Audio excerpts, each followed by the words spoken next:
Hi everyone, I'm gonna share with you a quick and easy pesto recipe. It's so simple, you're gonna love it. And I think what's kind of fun is right now there's a bunch of chefs on the loose and they're trying to figure out what the next avocado toast phenomenon is going to be. Well, I think it's this pesto.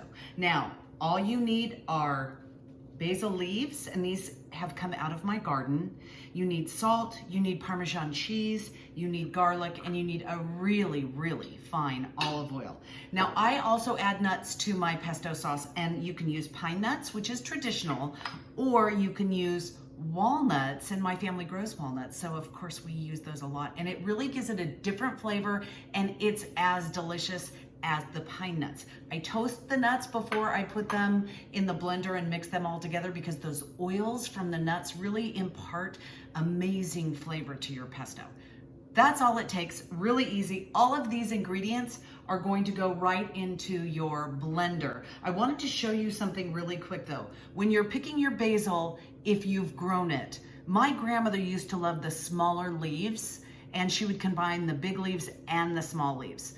Also, when you pick your basil from the plant, it really helps create new growth and new leaves coming. So you really do need to harvest your basil, otherwise it will go to seed. So here we go. I've got about 2 cups here that I'm just gonna put right into my blender. And remember, this recipe can be found on my website, bringingithome.com.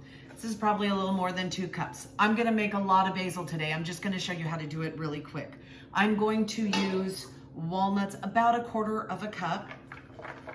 And I've done this so much that I actually just throw it all in and I watch and I look and I listen to what it all looks like when it comes together.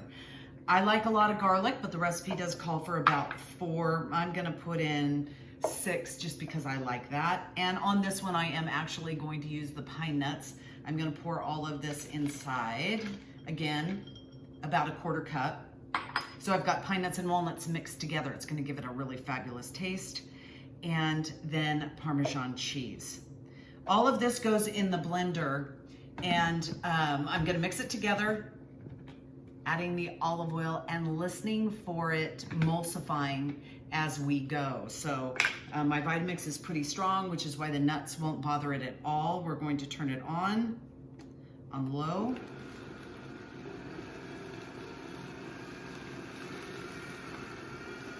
And we're gonna add olive oil. Remember, olive oil is really key here because this is predominantly the liquid that you're gonna be using.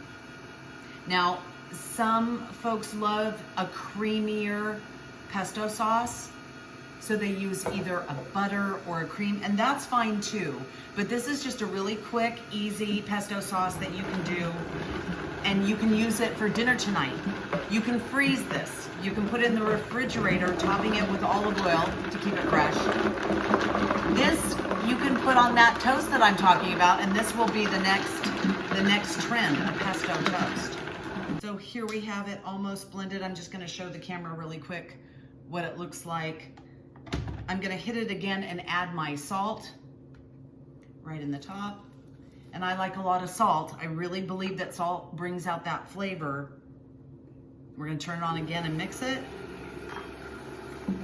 Adding a little more olive oil. Again, you can find this recipe on my website, bringingithome.com. It will feed 4 either over pasta. You can put it on pizza. You can put it on toast. You can do so much with it. You could put it in soups.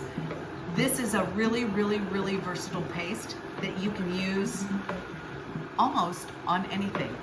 Make it with your family, and you know what to do, you guys. Keep it nice and fresh.